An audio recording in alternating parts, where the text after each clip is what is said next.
Hey, what's happening, YouTube? It is I, Jeff, on the Gas Mask and Hand Grenades YouTube channel here. I've got my lovely daughter, Miss Madison, here. And she just goes by Maddie most of the time. And we've been kicking this one around for a while. We keep kicking the can down the road, right, Mads? And finally, it's time. It is time to get into the Bowie, right? It is time, And indeed. hopefully, people will start filtering in to join us. Yeah, we've been talking about doing this one probably since before Christmas, I think, right? Weren't we talking about before Christmas? I Yeah, think. Yeah, and I think so. yeah, it probably happened like after you came on for the Cure, after I coaxed you into coming on for that, and you Yeah. did that and had a fun time with Serge and um oh crap, what was her name? Do you remember? I don't. Oh, Does it that's start with an terrible. L, like Lily, or like I can't remember. I'll look it up then. yeah? Totally forgot. I've only met her that one time, so I kind of forget. Connie, was it Connie? I Anyway, don't know. speaking of her and the Cure, did you see the tickets for the Cure that sold out in Atlanta in like 20 minutes or something? And then all I of wish I them, would have known. practically all of them, were on fucking StubHub at crazy prices, like five, Like six, seven, eight resale. hundred dollars a ticket. Yeah, it's just, and Dang. Robert Smith really went off on uh, Live Nation, but and Ticketmaster, but they are a monopoly, and they don't answer to anybody. They just don't, and it's kind of fucking sad because all the really killer big arena shows that I would think I would, if I was well enough physically to go, that I would go to, particularly the Right. Cure, who I never got to see. I'm Yeah. never going to get to see because I'm not paying $400 or $500 to go see a band. I'm just not. I Yeah. I don't suppose care. unless you're like in that lucky pocket of time and able to get that ticket at like a decent price, but even so, it's like so unlikely. Well, they have these bots in there that steal the tickets off and Yeah, siphon them off yeah. into The damn their bots. their bullshit. Yeah, it's a joke, man. I That's hate not that. cool, I mean, man. they're starving artists. They're killing artists. They're making things so goddamn expensive. Yet still, people are buying them. Some people are buying them. I don't know who has all this money, but it's not your dad. So, anyway, so we're gonna get into the Bowie catalog, and we're gonna do the first 9 albums. That's gonna go from the Deram 1967 original David Bowie, and then we had, of course, the 1969 David Bowie on Mercury, which we'll get into. Which a lot of people kind of consider that his first real album. We're gonna go through all that. We're gonna touch on a couple of live things that I have that I'm just gonna show and briefly touch on. Going to touch on the box set which I have here, which it's the only box set of Bowie that I own. He's got a bunch of box sets out. I needed the first one because I needed pinups. I needed the live material and all the bonus stuff that was on this. The later box sets are nice. If I ran into them used somewhere for a reasonable price, I'd probably grab them. I would probably think about maybe. I would never buy them new because a lot of them got knocked off by the Chinese. They actually bootlegged them really badly. So these Bowie sets were going, they were like close to $200 when they first came out, $150, and then suddenly they were flooding the eBay market and flooding Discogs, and they were only like $90 and $100. It's like, what's up with that? And then I found out they were bootlegged crazily. Hmm. So, all right. So, Maddie, let's talk to you a little bit here and get a sense for what your memories are as far as when, where, and how you may have listened to Bowie. I had fear I might have had something to do with that, maybe a little bit, possibly. Yeah, when I was going through these first 9 albums, I was kind of trying to figure out what my first exposure was, especially like with like a full length record. I think it was actually a hand-me-down record of Hunky Dory, I believe, Might have from been your either you or mom's. mom. I think it was Yeah, your mom's. I think that was your mom's. Yeah. yeah, and obviously it's Hunky Dory, so I was pretty easily, Pretty taken cool. in.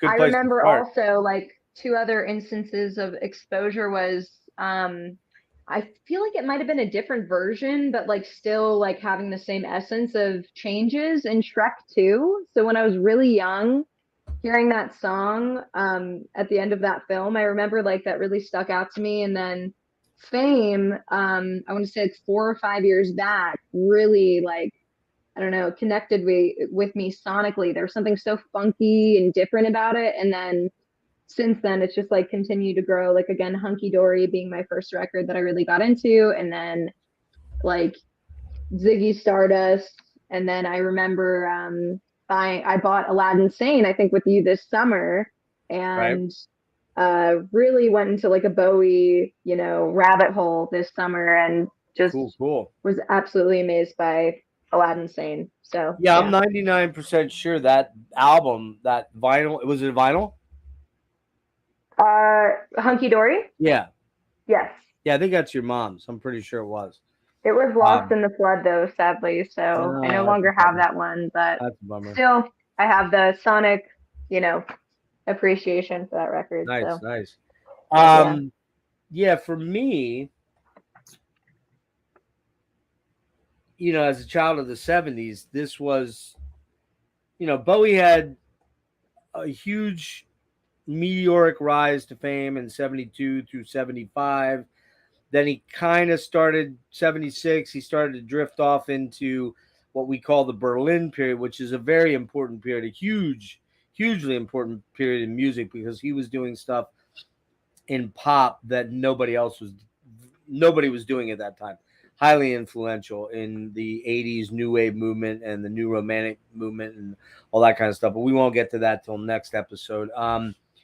But I mean, I think I kind of remember Ziggy on the radio as a young kid, in my 8-year, 9-year old, 10-year old self. I think I remember it, but I don't remember it like really rivetingly until I really remember hearing Fame in Mhm. 75, maybe 76, when I heard that at the pool.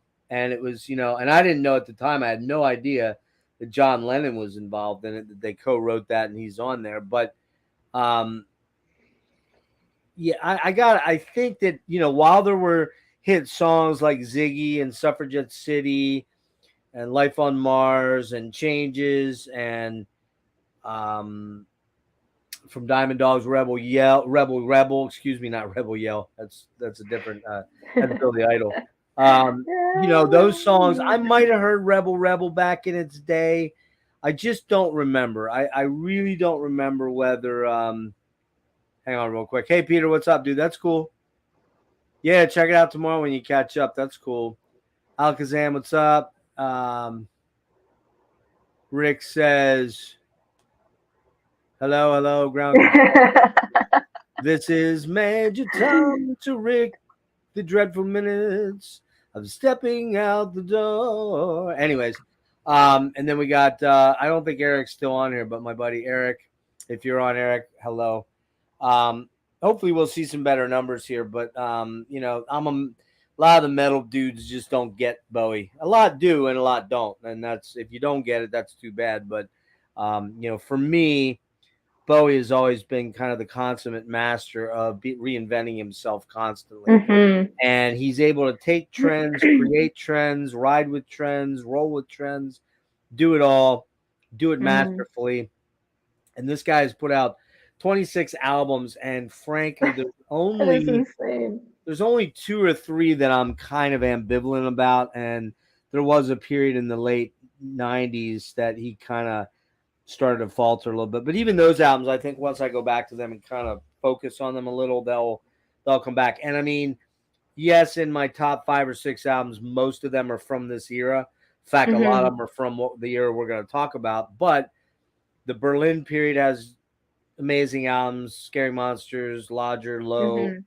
Heroes, incredible albums. They're all there. And then later on, he has Heathens and Outside. Outside is one of my absolute favorite albums. It's probably my second favorite album.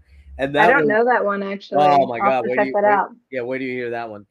Well, your next step is to do the next 9 albums, so we'll talk about that Yes. when we're done. But yeah, let's talk about David Robert Jones, born January 8th, 1947. Sadly passed away January 10th, 2016. Remember that day quite well. It was pretty intense. He was known professionally as David Bowie, was an English singer, songwriter, and actor, a leading figure in the music industry. He's regarded as one of the most influential musicians of the 20th century. Bowie was acclaimed by critics and musicians, particularly for innovative work during the 70s and 80s. His career was marked by reinvention and visual presentation, and his music stagecraft had a significant impact on popular music. Bowie developed an interest in music from an early age. He studied art, music, and design before embarking on a professional career as a musician in 1963. Space Oddity was released in 1965, and it had his first top 5 entry in the UK singles chart with the song Space Oddity. After a period of experimentation, he reemerged in 72 during the glam rock era with his flamboyant and androgynous alter ego Ziggy Stardust. Character was spearheaded by the success of Bowie's single Starman and the album The Rise and Fall and of Ziggy Stardust and the Spiders from Mars, which won him widespread popularity. In 75, Bowie's style shifted towards a sound he characterized as plastic soul or Philly soul, initially alienating a lot of his UK fans, but garnering his first major US crossover success with the #1 hit single in the UK in the US charts, Fame, and the album Young Americans. The only thing to note in there is the Space Oddity album, which came out in '69, is not his first album. So I'm not going to get super duper deep into the history of how this album came to be. It's all out there on YouTube or on Wikipedia and many sites. This is the first album though that David Bowie put out, simply put, called David Bowie, and it came out solo. Thank you. It came out on June 1st, 1967. It was recorded between November '66 and March of '67 at Decca Studios in London. It's called Baroque pop music, and the label that it was on was Deram Records, who was known for, like, Deram was known for the Moody Blues in particular, like especially Days of Future Past was on Deram. A lot of big names on Deram. But Bowie was kind of percolating from '63 through '67 as a songwriter, as a coffee house singer, and somewhere along the way, someone that had ties to Deram saw him and connected with him and got him into a studio, and they actually cut a song called The Laughing Gnome and another one called Rubber Band, which are not on the album proper. They're on the bonus disc of there's a million bonus tracks here, literally 25 of them, no joke. I'm not going to read them all off. This came out Decca Music 2010. It's the double CD. It has the stereo version and the mono version of this album. So again, this is his first album. CD2, like I said, includes unreleased stereo mixes, the legendary unreleased single "London" by Tata. You ever hear that one, Mads? Is that on this record?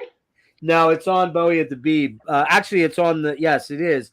It's on this record, but on the second side, which is the bonus tracks, which you didn't have. Oh, I did not hear that then. Yeah, but you'll like "London" by Tata. It's great track. I'll check that out. It also has 5 tracks recorded in '67 for John Peel's Top Gear show as well. So lots on this. I did not review the second album. I probably should have, because that's the one with a lot of the kind of cool stuff on there. But so Mads, you checked this one out, and you had you ever checked this one out before, or had you?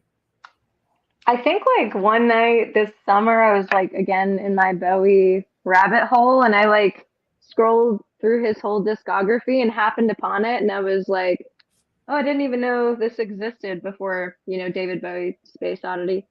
And yeah, I checked it out, and I was like equal parts curious and confused by it, but also like very, being like a fan of Bowie, like I see the importance of that record, lending to the rest of it. So yeah. What's up, Eric? Cool, man. Hello. So go ahead, Mads. Get into this album. As we said, it came out June 1st, 1967.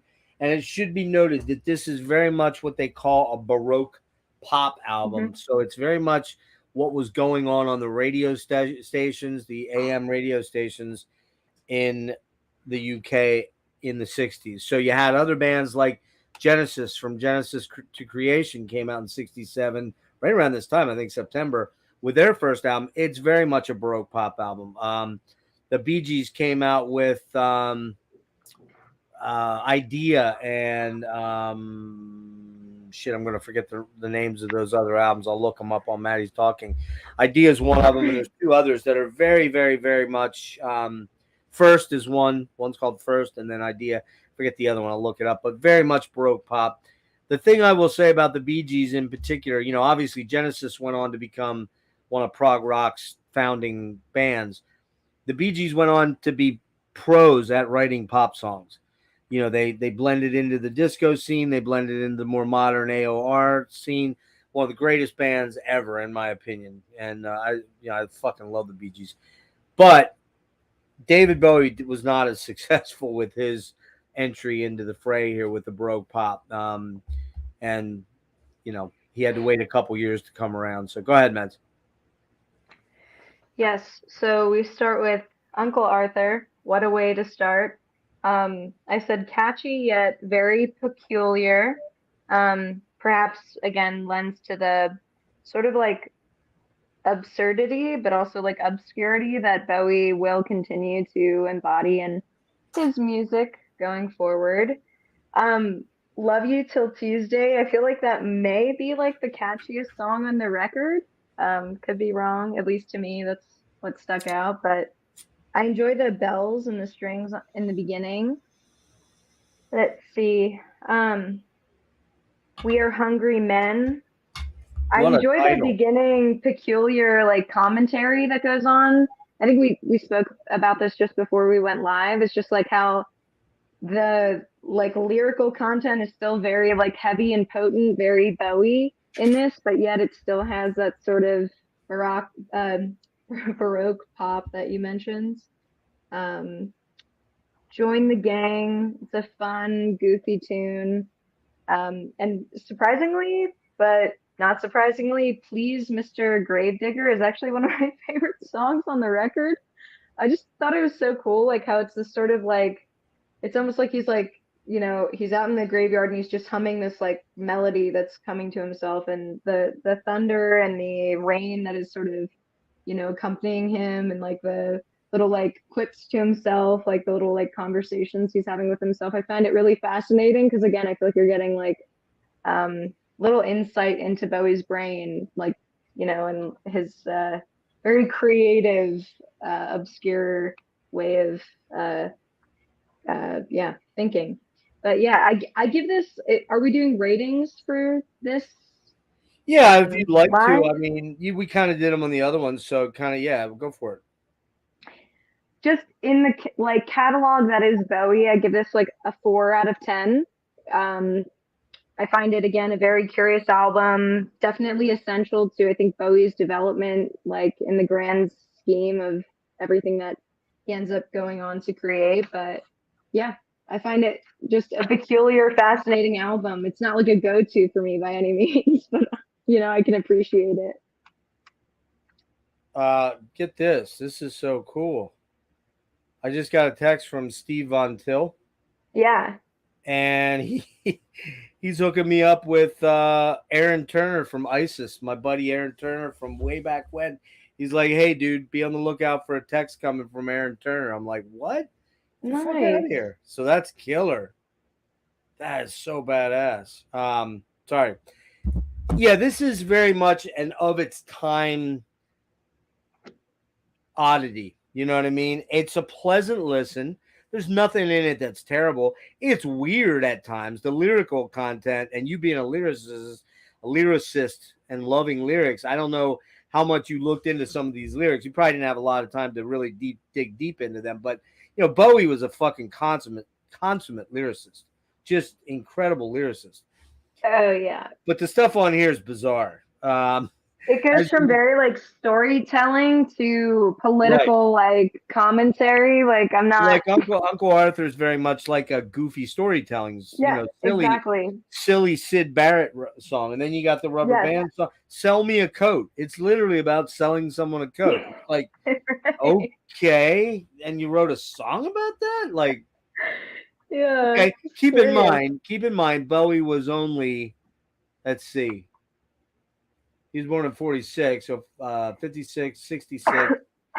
He's 21 years old, Maddie. Yeah. He's 4 years, almost 5 years younger than you right now, Then which is kudos. crazy. I I wish I mean, could write a song that good about selling coats well, at that time. was it really good or was it? I don't know. Was it good or was it weird? I don't Well, know. when I say that good, I mean like, Um, but um, there, like the one weird one, "We Are Hungry Men" is very strange. I don't like, just the title is a very very strange title. It's kind of like, whoa, what the hell is that about? And I did not dig into the lyrics, so I probably need to do that. But you got stuff on here like "Little Bombardier." A bombardier is a guy that sits in the cockpit in a fighter plane down in the lower section and is, huh? he's shooting planes down. Little Bombardier. Okay. Yeah. Um, and then you got "Come and Buy Me Toys." "Silly Boy Blues" is the one song that was I kind didn't of like like that big. one. You didn't like that, "Silly Boy Blues"? No, no, come and buy me Oh toys. yeah, very odd, very strange. "Silly Boy Blues" was the one track on here that was kind of a hit, if you want to go that far. Not really. Interesting. "Silly Boy Blues." That's kind of how it goes. I mean, you can kind of hear the hook there. But yeah, let me note real quick what I got here. So, Uncle Arthur, catchy, weird, poppy, bizarre. "Sell Me a Coat," downbeat, more depressive. Weird topic for a song. "Rubber Band," that's the one with the catchy chorus. "Love You Till Tuesday," whimsical pop track. Sounds like TV music of the 1960s. And that's why I resonate with this, because I remember this kind of music being on TV and the radio. For you, it's kind of like, oh my God, that sounds so Well, weird. no, But it you're, sounds very yeah, like you're kind of just, yeah. like swing and stick. Like if you're watching a movie from the 60s that would be like a spy movie, you'd hear some of this shit in the background in the bar or something, right? Um, Yeah. there is a happy place, more mystical sounding, weird lyrics about childhood. Very weird lyrics on that song. There's that Mm. "The Hungry Men," bizarro intro, trippier lyrics out there, big time. "When I Live My Dream," very schmaltzy tune, show tune, kind of lame. "Little Bombardier," another over the top string arrangement, bit of a waltz, meh. "Silly Boy Blues," the one really standout track on the album, hit wise. "Come and Buy Me Toys," acoustic, folky, whimsical. "Join the Gang," rock autobiographical, silly lyrics, barroom romp, very British. "She's Got Medals," again a poppy rocker with tons of British allusions and imagery. "Made of Bond Street," throwaway poppy track, and then the weirdest track on here, "Please Mr. Gravedigger." I Opens love with that one. it opens with the ominous church towers banging and rain and weird as fuck lyrics. The lyrics are really weird, man. About a grave digger, but they get into Put all kind of esoteric weirdness, right? He's like putting like a locket in his pocket, and Right. Bowie's like saying, "It's okay, I understand." It's so Yeah, weird. sure. Oh, there you go, Eric. You got "Horizontal" was one I couldn't think. I think it's "Horizontal," "Idea," and "First." I think those are the three. Great albums by the Bee Gees. And Odessa is fantastic too. Those are my four favorite albums by them. Um, yeah, Alakazam for sure. Great lyrics. Yeah, he definitely was out there at times. So for me, this is kind of an album of the period, this Baroque pop. It was the way most pop stars got their beginning. As I said, Genesis put out an album this year. Same vein, the Bee Gees had 3 to 5 albums that are like this. Bowie took his relative lack of success here and drove himself to create the material with which comes up on the next album in 1969, and starts or Space Oddity. At best, I can really only give this like a 5 out of 10. It's a curiosity at best, and although it's an okay listen, it's pleasant enough. It just doesn't have a lot of re-listen value for me. I've probably listened to this 2 times in my entire life the whole way through, because while I like poppy, schmaltzy, weird British music, this is just kind of mediocre. There's better stuff out Yeah, there. You know what I I mean? hear that. So, hey, what's up, Ryan? How's it going, dude? So yeah, that's that one. Like I said, I give that a 5 out of 10. Next up, we've got the David Bowie album, the proper first release. He is now on Mercury for this album, I do believe. This is the 40th anniversary limited edition. Includes 8 previously unreleased tracks, double CD. Those are the original Bowie labels, I believe, on the reels. You got a real nice booklet in this one that comes with it. The other 40ths are nicer; they're in actual hardbound books, but this is a good one. And it comes with the original album, and then the bonus tracks are Space Oddity demo, an occasional Dream demo, Wild Eyed Boy from Free Cloud, single B side, Let Me Sleep Beside You, BBC Radio, Unwashed and Somewhat Slightly Dazed, Janine, both BBCs, London by Tata's on here, Maddie. The Prettiest Star, Conversation Peds, Memory of a Free Cloud 1 and 2, Wild Eyed Boy from Free Cloud, different version, Memory of a Free Festival, alternate version of London by Tata, and then Ragazzo Solo, Ragazzo Sola is actually the Italian version of Space Oddity. So he's singing it in Italian, and it's really him. Like he definitely sang the thing in Italian. But Wait, what is it again? Solo. Ragazza Solo something Sola.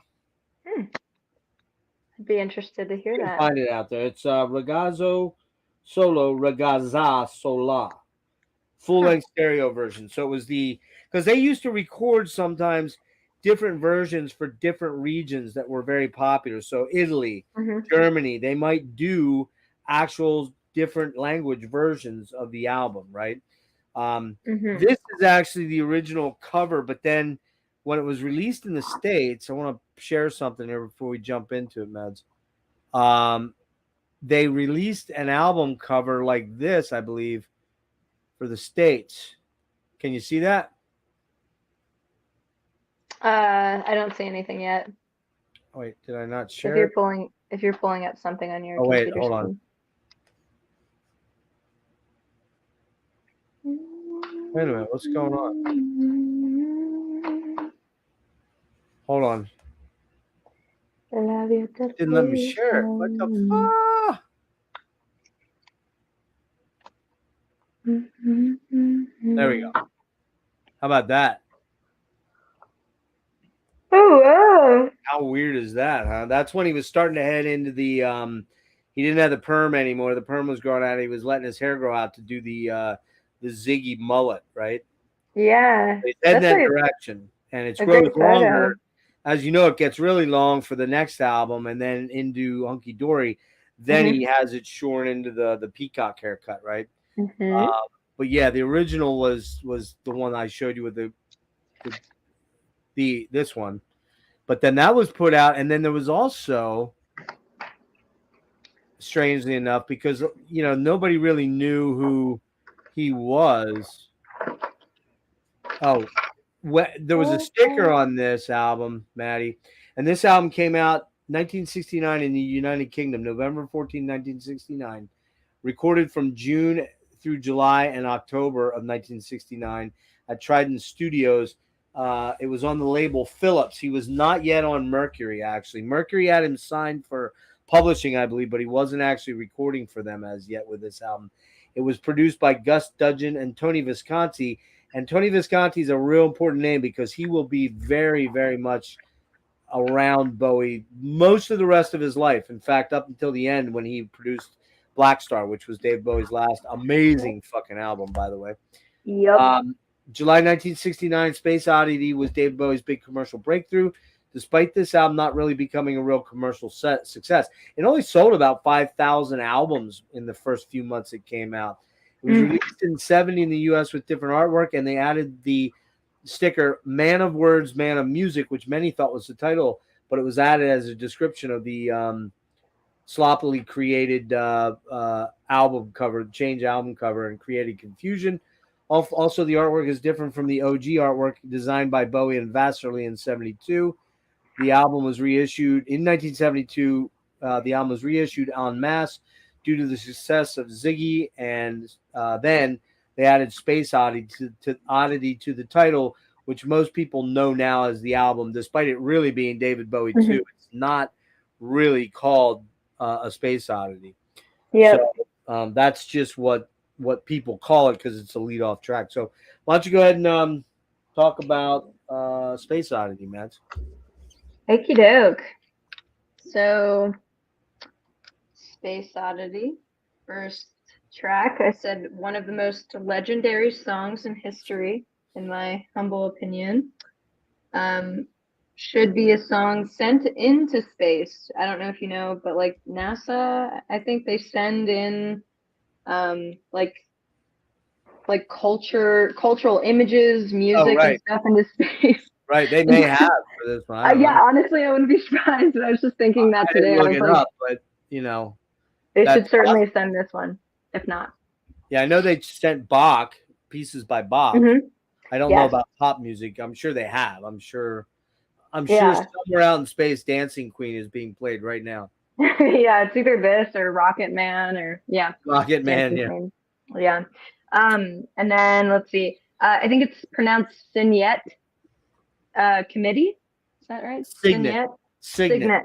Okay, Signet Committee. I said lends to the infancy of The Man Who Sold the World. There's like similar tones and chordal themes in that, which I know we're not there yet, but like I just heard that the relevance between the two. What's up, Mike and CJ? What's up, guys? Yeah, and I really enjoyed like the almost Bowie has this aspect of his music. Sometimes it's like almost like trudging and like marching along, with like embellishments over top of this very like consistent rhythm that like somehow is like building very subtly but like very intensely over time. So I found that in Signet Committee. Janine, sweet guitar riff to start off the tune. Really catchy, fun song. An Occasional Dream, a very beautiful song, a very pretty tune off that record. 12 string. Oh yeah, okay, that makes Because sense. Bowie was playing a lot of 12 string back then. Yeah, it had a lot of resonance. Yep, wrote a lot of his tunes on 12 string. You see old pictures of him kind of playing the 12 string almost all the time. Yeah. Like Superman, that was written on there, a whole bunch of tracks like that. And like this and the one Letter to Hermione, however you say that. That's another very acoustic 12 string vibe song, yeah. Was that one off of this record or the next one? Which one? Which one? Letter to Hermione, or is that later? I can't remember. No, it's on this one. Oh, okay. Third track? Yeah. Third track, yeah. Wild Eye Boy from Free Cloud. I just said it's noteworthy. I enjoyed that song. Wild Boy from Free Cloud. God Knows I'm Good. A favorite off the record, not shockingly. It's just like, I don't know. I really like love that sort of. Bowie has these songs on each record where it's just like it's such a human, like thing that he is crying out or that he is expressing, and that like I think anybody can tune into and be like, yes, like there is this purity or there's this goodness or this seeking of love or whatever the human emotion is that we're all like, we can all really resonate with. And I think that is the last one, right? God Knows I'm Good off of that record. I gave, let's see. I don't think that's right. Well, I guess I wrote a 5.5 out of 10, but I don't know. Now thinking about it, probably like a 6.5 out of 10, just in the discography that is Bowie, because I just continue to grow in my likeness of each record. But yeah, it was obviously there's incredibly noteworthy songs off this record. For sure. Generally, the way I look at it is with regards to like the numbering system, it's fluid, but also 100%. It's also one of those things where I kind of look at it like, well, all right, if there was 10 tracks on the album, do I like 6 of them? Well, then it's a 6 out of 10. If I like parts of the other 3 or 4 songs, well, then it's a 7.5 or an 8, depending on how much I like them. That's kind of how I look at it. There's not a lot of 4s and 5s, although I'm sure I could find them, but I'm generally not reviewing those because they're not worth my time. Now, I will say later on in the catalog, Bowie has a couple that probably dip into the 5 or 6 range for me, and Hmm. maybe even one in the 4 range. So it's coming. Um, yeah, Alakazam said in '77, Voyager took out the golden record into space with languages, music, culture. Yeah, that was '77, right? Yeah, so for me, with this album, you know, it's a major step up, and it's a step in the direction of rock now. It's got Hmm. hippie, it's got folk, it's got hippie-ish Brit rock, it's got um, not really heavy metal. That's coming up soon, but it's got a little bit of glam metal. It's got a lot of it Britishisms and Englishisms to it. It still sounds very UK-ish to me. It sounds like a UK artist. But there's a lot of cool stuff going on here. Obviously, leading off with ground control, the major time, just so dramatic and so cool. And one of the first songs I learned to play on acoustic guitar. I don't know if I'd have to sit down and think about it quickly, but I'm sure it would come back to me fairly fast. I mean, so many cool parts. Just the intro part, the down dun dun down down down dun dun dun dun down dun dun down ground control, and then it gets into the down down down down down down, and then the hand claps. Just such a fucking badass song, man. Um, yeah, yeah. The weird thing is that Tony Visconti, who becomes a bass player and band member going forward and coming albums with David Bowie, and one of his main engineers and producers when he would going forward. In fact, like I said, through the last album, he hated Space Oddity.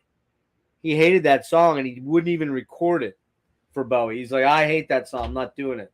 So they got a different engineer to produce that song while he did the rest of the album. There was a lot of famous members of English bands in this band. Ones you probably won't recognize, Mads, except for one. But the bass player was John Lodge of Moody Blues.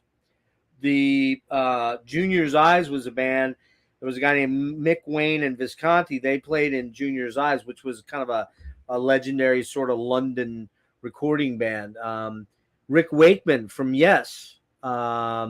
He plays on this album. He's not yet in Yes at this point. T-Rex's Terry Cox plays drums.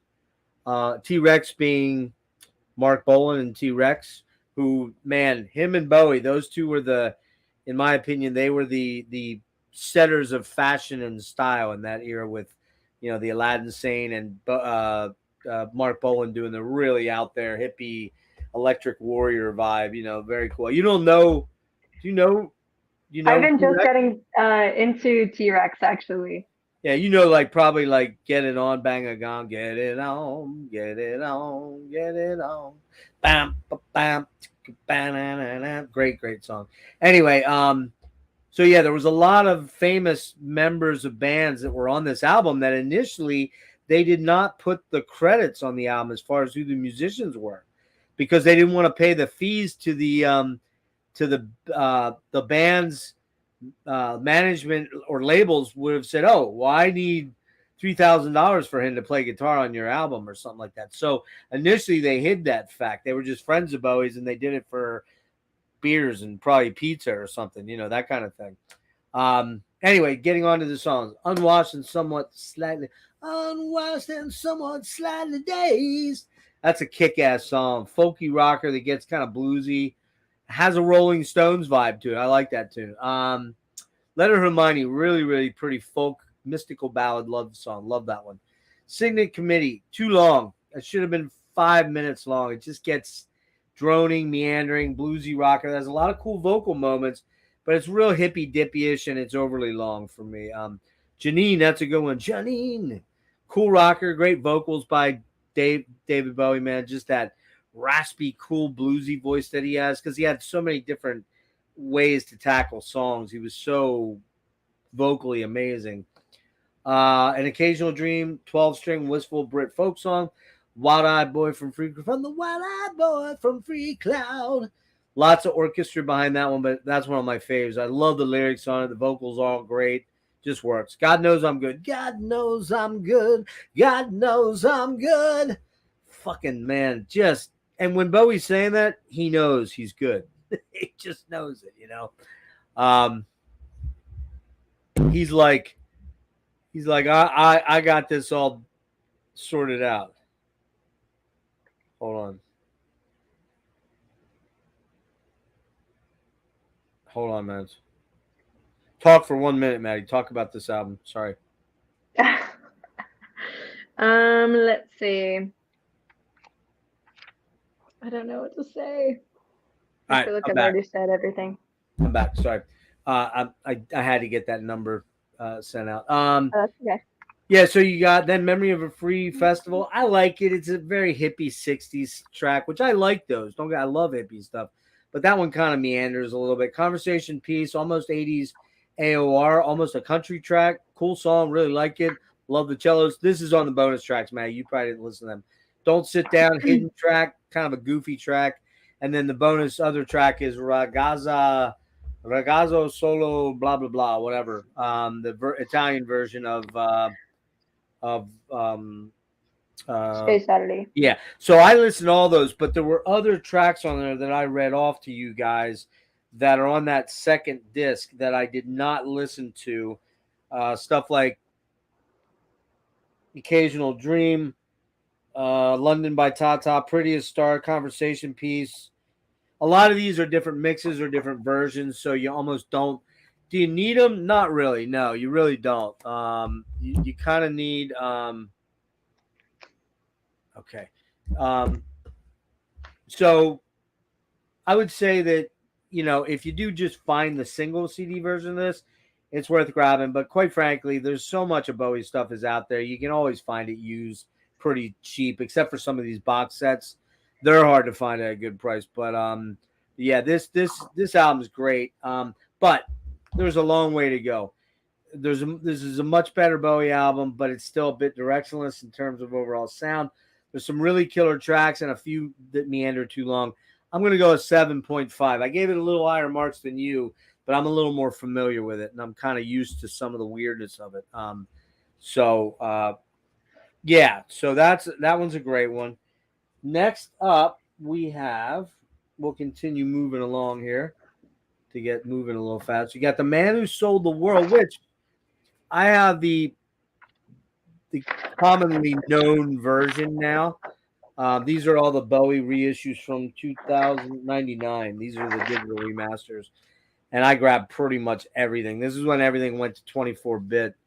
And so this is the album, The Man Who Sold the World. The original 1970 American release was released November 4th, 1970. It was recorded April through May of 70 at Trident and Advision Studios. Label is Mercury now. He is on Mercury Records. The major labels picked him up. Tony Visconti is the producer. And it should be noted that this was originally going to be called the Metropolis because Bowie was really into Fritz Lang and Metropolis right around now. The German Impressionism. He was really digging that shit. On film, he loved Dr. Caligari, Strange Cabinet of Dr. Caligari, and Nosferatu, and all that cool stuff. And hold on a sec. So yeah, was actually supposed to be called the Metropolis, but at the last minute, Mercury stepped in and didn't even tell Bowie and changed the name to one of the song titles, "The Man Who Stole the World," or is it what it's called? Sold the World. Sold. Yeah. So what does Metropolis mean? Well, I guess someone from Metropolis. You know what the movie Metropolis was? Oh, you're saying Metropolis. I thought you were saying Metropolis. No, but it says in here Metrobolist. Like like an herbologist or a like someone who's herbolist. Yeah. I guess it is weird. That's a weird thing to call your like I wouldn't call it that. You know what I mean? That would seem really strange. But yeah, so Mads, why don't you talk a little bit about this? Oh, real quick before we do that though, the original U.S. artwork. I don't know if you ever saw this, Maddie, but the original U.S. artwork is so awful. It's so bad. Check this out. That's for real. What? That's for real. That's what the album cover was originally going to be. Is that insane? How clever that is. It looks like a kid did it, and like it's for the American audience, but it has to do with John Wayne. Well, that guy doesn't look like John Wayne, not even remotely close. Huh. He's carrying a gun, so it's America, I guess. I don't know what that building is behind there, but it's just so bizarre. Um, no idea It's why they yeah, went that. very fascinating. No idea. All right, I so definitely like the current or the one that they went with. oh yeah, for sure. It's great. That And is a great photograph. that dress was made specifically for Bowie for Yeah, that photo shoot. Yeah, he looks it's lovely like in a it. kimono dress, like a Mm. male Yeah, kimono the dress. material is beautiful. Let's see. So the width of a circle. I said such a perfect intro. It's definitely one of my favorites off the record. All the Mad Men. The guitar really sticks out to me on this record. Very unique sonic melody. It's always resolving or not into something utterly fascinating, which is, very Bowie. We were talking about this earlier, but like Black Country Rock, it's a great fucking song.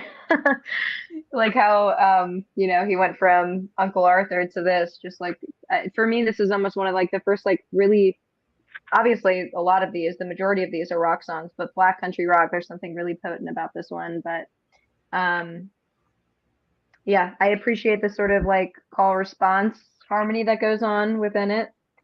The Man Who Sold the World said pretty obviously epic, from vocal effects to motivating verse to chorus. Yeah, and then finding that perfect resolve. Not unlike It Ain't Easy in the future, this song kind of gives me a similar vibe, just like building up to that very, resounding chorus. But Did the you just super, mention? Did you just mention It Ain't Easy? yeah, like as a Okay. comparison. Yeah. Okay. No, because you're gonna find a piece of info I have for you really interesting about Oh, that song cool, yeah. when we get And there. then the Superman. I love the harmonies in the beginning throughout. I really love this song. This one stuck out to me. Like I've listened to this record many times, but the Superman, this specific listen really stuck out to me. Oh, Um, it's a killer song, man. yeah, so fucking good. I said truly the epitome. Oh yeah, this I guess is a note for the whole record. Truly the epitome of a rock record, at least up until this point for Bowie. And I give it an 8 out of 10. I loved it very Oh, very much. nice. Now, the interesting thing about this album is it's kind of thought of as David Bowie's metal album because the Metal. Okay, guitar, I hear that for yeah, sure. because the guitar distortion is way cranked up, and Mm. we have to note he's pulled in a pretty damn good guitar player in Mick Ronson, who will ride with him all the way up through until we get to uh,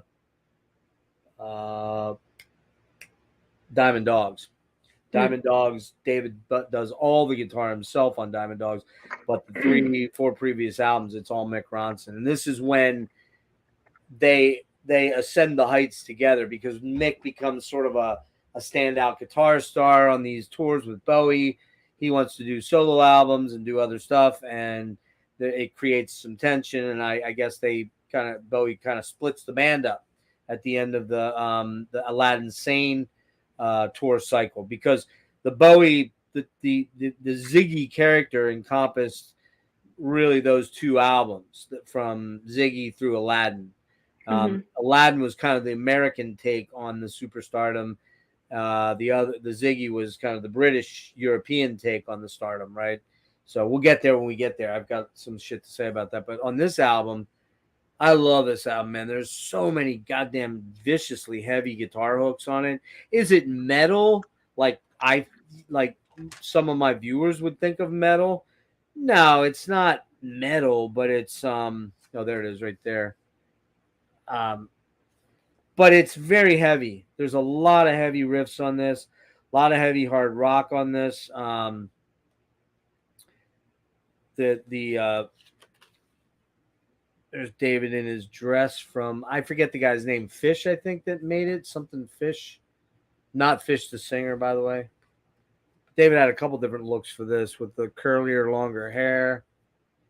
Um, even did like a photo shoot where he's kind of looking sort of, but you can tell he's wearing a dress and everything, and he's starting to dabble into the androgyny of being a star, where people are looking at him simply because he's rock star David Bowie. Now he wants to start kind of developing new sort of alter egos, and that kind of starts here.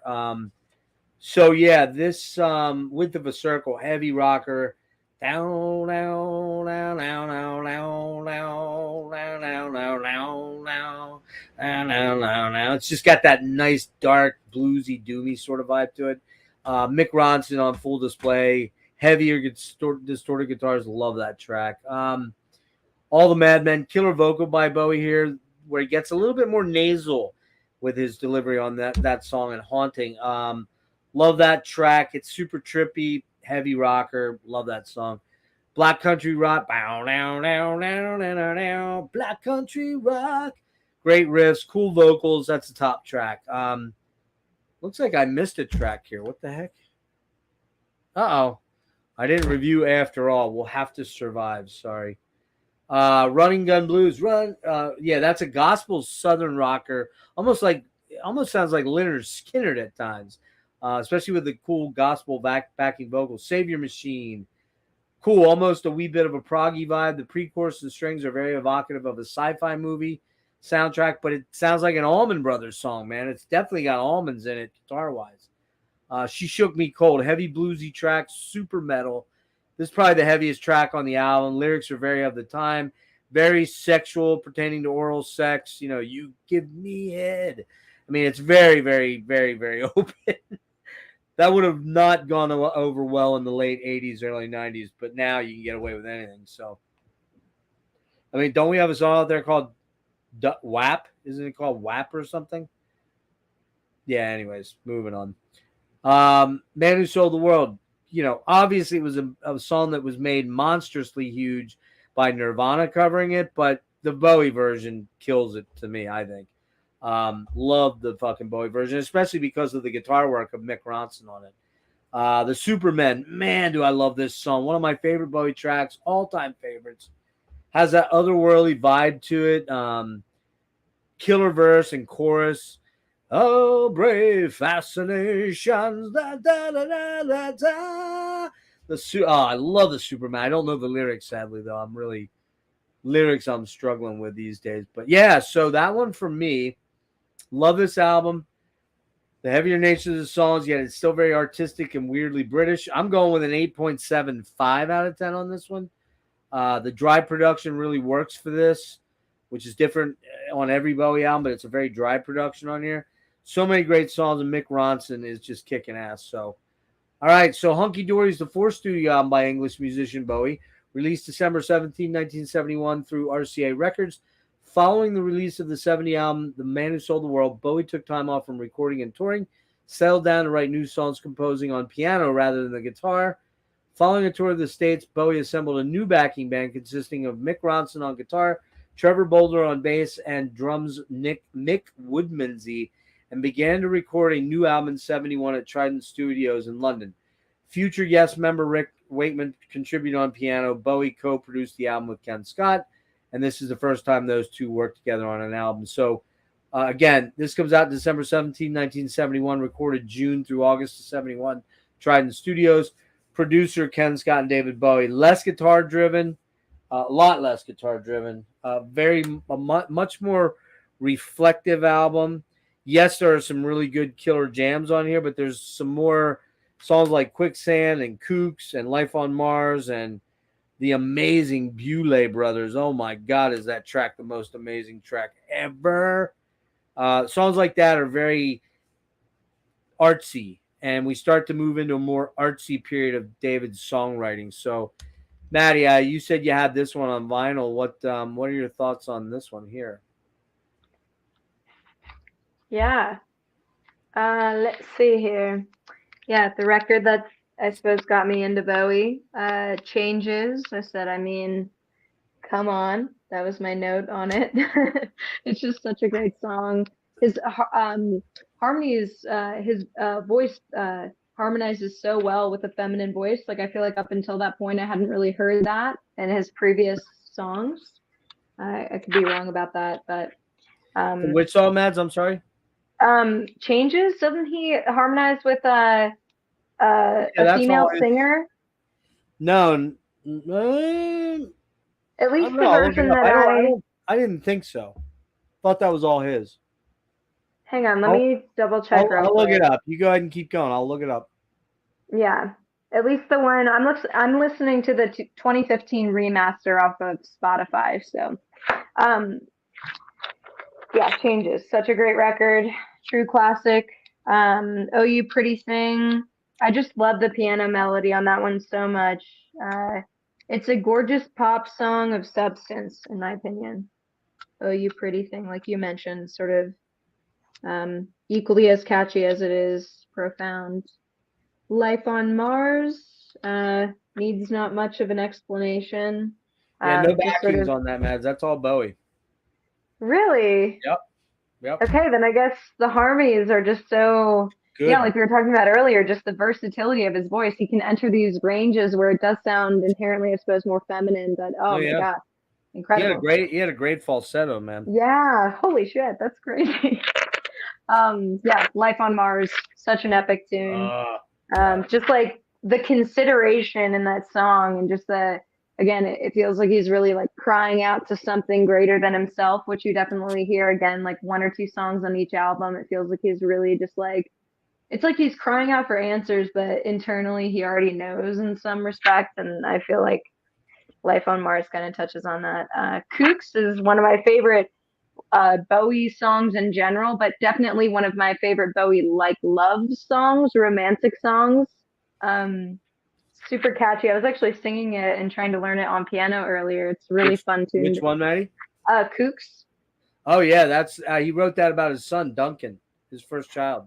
Oh really? Yeah. Aww. Saying if you re-listen to the lines, he's like, if you stay with kooks like us, meaning your parents. There's a line in there where he's talking about that. Yeah. Yeah, that's for his son Duncan. Yeah, to his first marriage. That's beautiful. Yeah, I mean, I listening to those lyrics, I knew it was a love song, but I suppose I didn't know the like orientation of that love. So it's really awesome to know that that was like, you know, towards his son. Quicksand, like you said, I love the lyrical content of this. Yeah, the lyrical context or the lyrical content of it, I feel like it sort of mirrors the sonic elements just so well. It's just like it's very heavy, very deep, very profound, and you hear that again in like in the melodies and the tones and all the goodness of the song. Feel Your Heart. I like the lyric a lot. Forget your mind and you'll be free. I feel like that's kind of like the orientation of the lyrical content of that song. It's just kind of allowing yourself to, you know, rid yourself of the burden of mind and step into heart. And what that does is, you know, sometimes free ourselves from our circumstance. Andy Warhol is a very interesting song, but I really like it. Every time it comes on, I'm like, I can't help but sing along to it. Queen Bitch, great electric guitar. I love the upbeat elements to it. It motivates the end of the record kind of like reinvigorate itself to the finish line. If that makes sense. Yeah, and I think those are all my notes.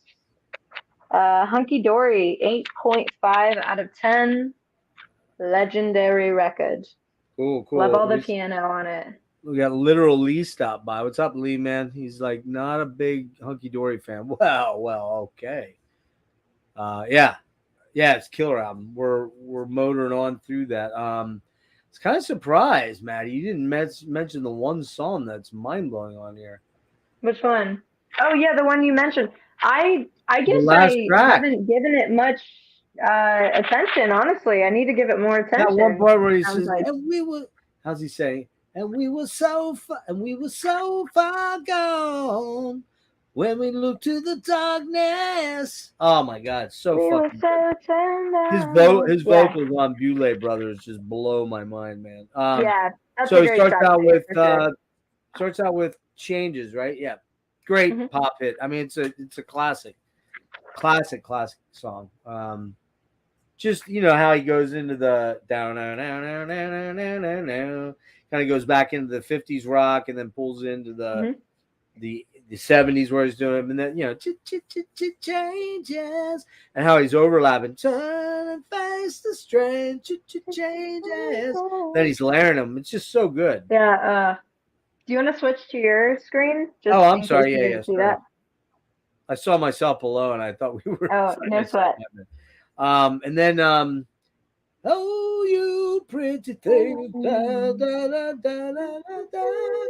Killer chorus, so catchy and clever. 8-line poem, another sweet pop song, folky.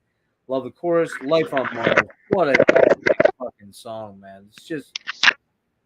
It's so, it's Life on Mars, man. Like, Kooks, written for his son, really, really cute song. Quicksand is kind of like Space Oddity Part 2 for me. It slides into a very pretty ballad and has a cool vibe to it, but it's got a very uh, Space Oddity-ish vibe to me. My least favorite track, Fill Your Heart, whimsical ballad that's not as good as the other material on the album. Andy Warhol, love that song. Killer track, so catchy and memorable. Probably my favorite track other than Life on Mars, but my third favorite because Beulah is my favorite. Song for Dylan, very Dylan-esque. He even sings like him on this song. Queen Bitch, that song fucking rips. Probably a ripper, probably the precedent for Suffragette City.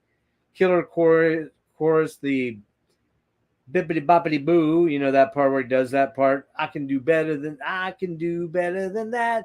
It's just such a fucking killer track. I love that. One of my faves. And then my favorite on the album is Beulah Brothers, and it's just something about that song is just the build up to the chorus, so killer.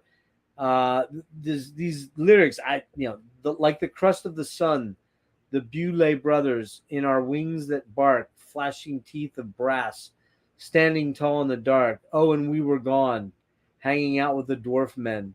We were so turned on by your lack of conclusions. Like, I don't know what that means, but it just sounded fucking cool as shit. That's the chorus, pre-chorus, and the chorus of Beulah Brothers, and he just does that. And we were so far gone, hanging out with your 12th man. I don't have his range in my range, but yeah, fucking amazing album. This album is close to perfect for me. It's in my top 5 of Bowie albums. I'm going with a 9.75 out of 10. There's just too much coolness and yet underlying darkness in this album. And Beulah, Life on Mars, and Andy Warhol and Queen Bitch are so good. They're worth owning the album for. A lot of people don't know this, but right on the heels of this, Bowie formed another band called the Arnold Corn, and they were kind of a low-key trial run for the Spiders from Mars. But he had a band for a short while, a couple months, called the Arnold Corns. Very strange. Didn't he have a song called Uncle Arthur? Or no, it was Uncle Arthur. Okay. Very bizarre. I don't know. But so yeah, that leads into this album here for 1972. This is the 30th anniversary edition. So this was that 72, 2002. Duh. So this is the 2-disc hardback digibook that they call them, the Made in Holland ones. And these, from what I gather, are not very easy to find anymore. Comes with a 2 CD set. They were doing this.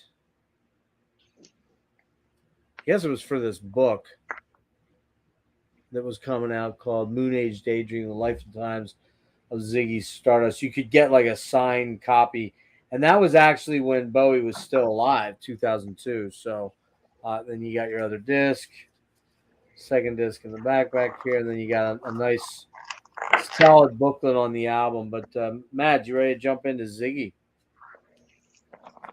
Oh yeah. Let's do it. The rise and fall of Ziggy Stardust. 5 years. Quite an anthematic way to open the record. Perfect. Love it. Soul Love. Really groovy song. This was a song like upon. I probably listened to this record maybe like 3 or 4 times so far in my Bowie deep dives, and this specific song really stuck out to me this time. Soul Love, great tune. Moon Age Daydream. I love the lyrical content and the harmonized chorus of Bowie's. All again, just talking about all the different like layering that Bowie does with his vocals. It's incredible. Like again, sometimes it tricks me, and I think it's somebody else, but it's him. Epic tune. Starman. Love the at first disharmonious element of this song, and then it grooves so seamlessly. Like you kind of have that little bit like ominousness in the beginning of Starman, and then it just like picks up, and you're like, all right, I'm in it.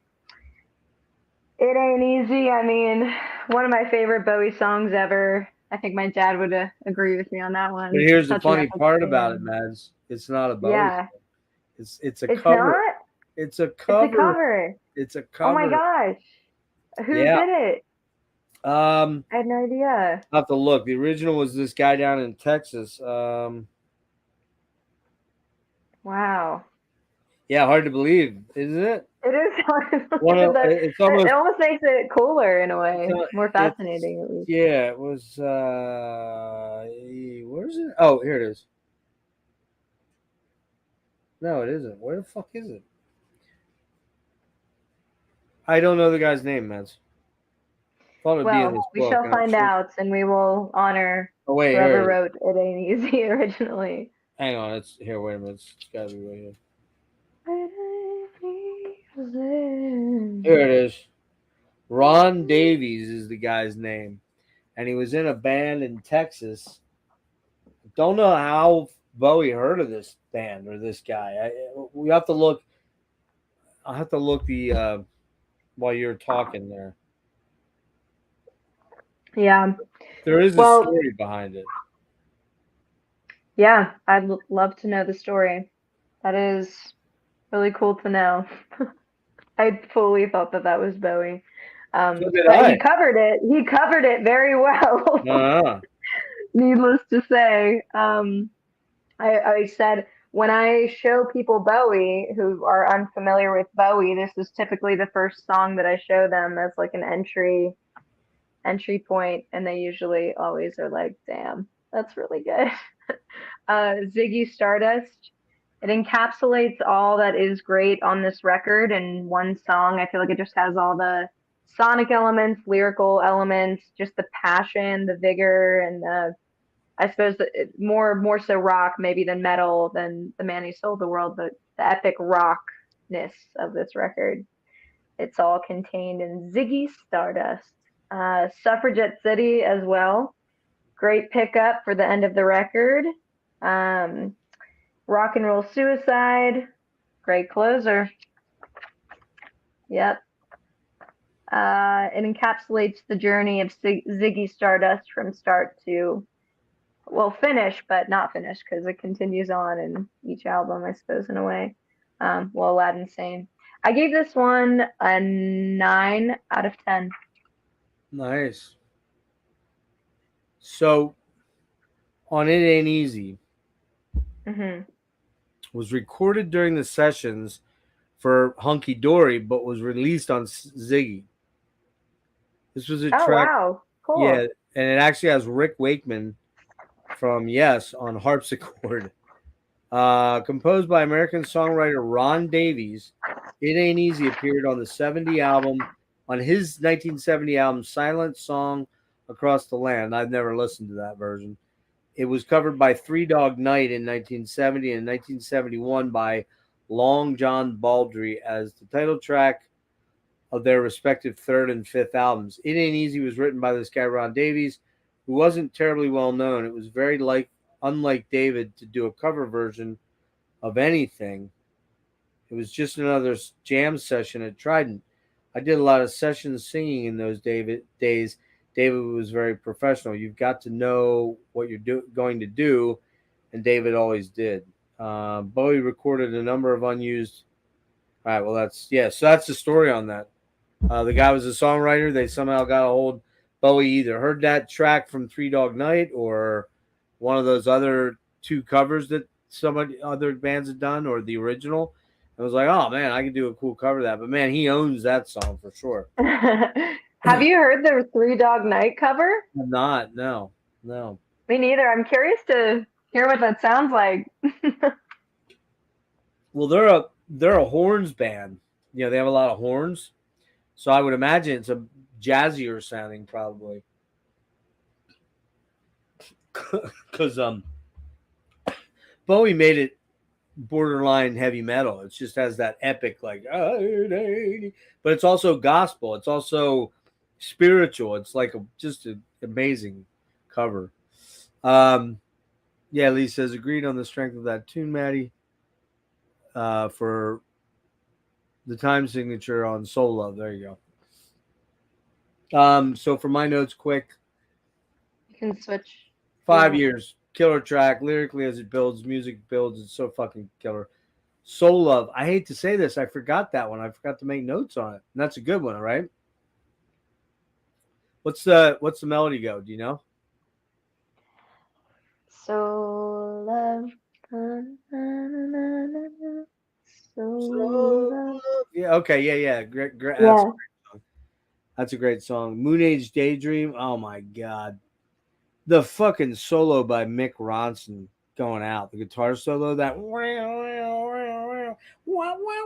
he's just digging in and grinding those fucking notes out, and they're just got that nasty spit on the sound. It's like, oh, this sounds vicious, man.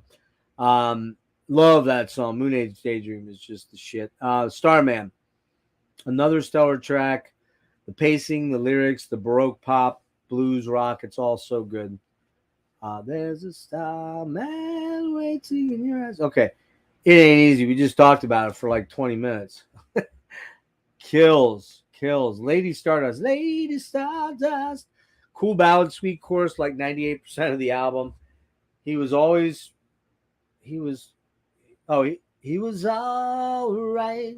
The band was all together. Yeah. I got you still blown up. Sorry, man.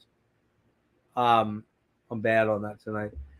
Star, cool, almost piano vamp. So much going on all around the track, which is what Bowie was so good at, orchestrating all the different sounds and making everything sound like it belonged together. All these different parts and things going on.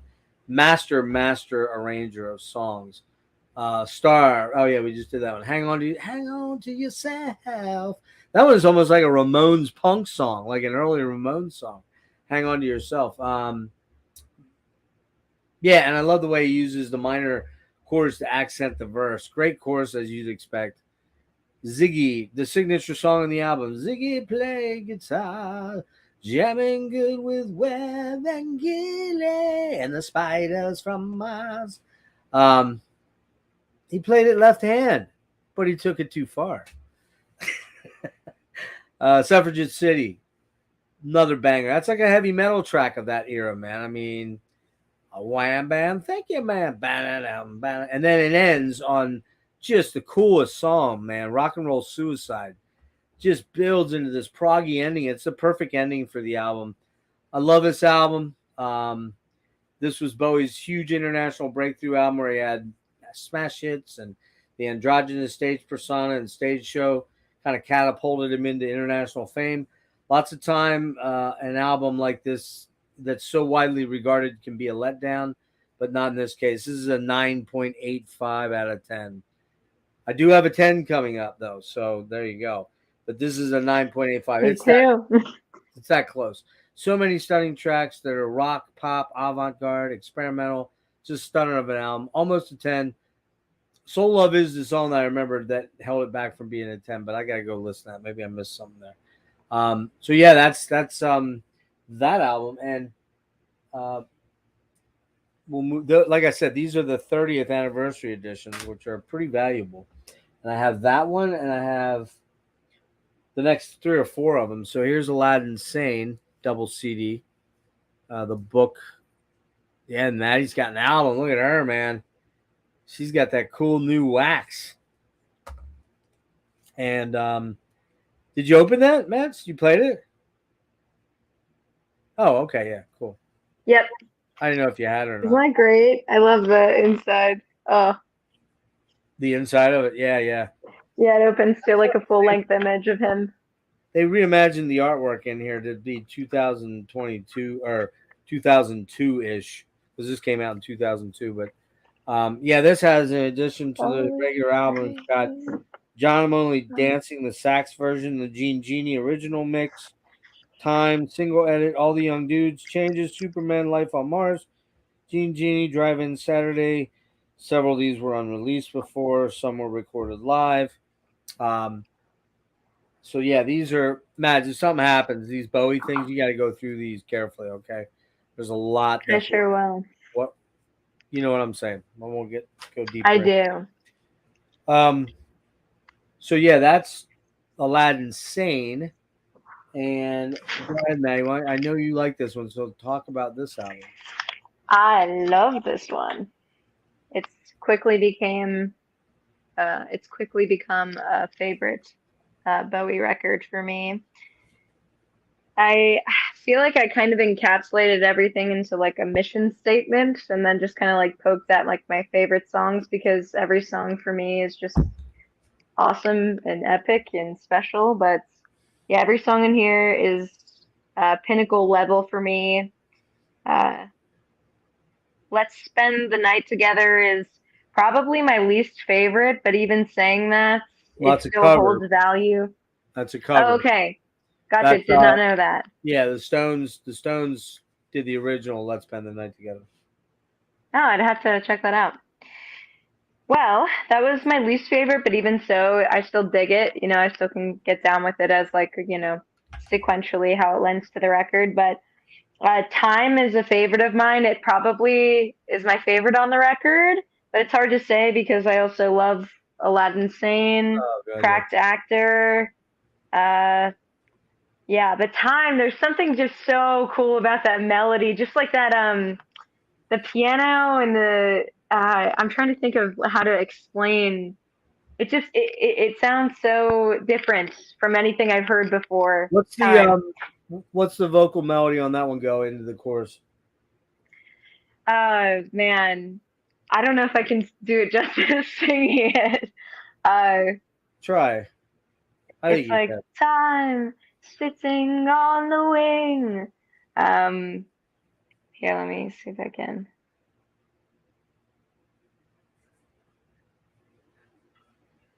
It's it starts off like this.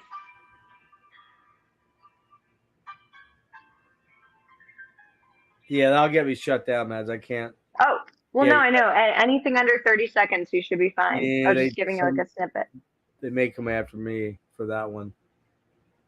I don't think they will, though. Oh, he's pretty. Yeah, he's pretty rampant because his catalog. Well, no, I'm saying I thought that the copyright was anything under 30 seconds if you're just playing like a snippet. There's actually not truth to that. That's actually not true. They usually don't do anything if you do.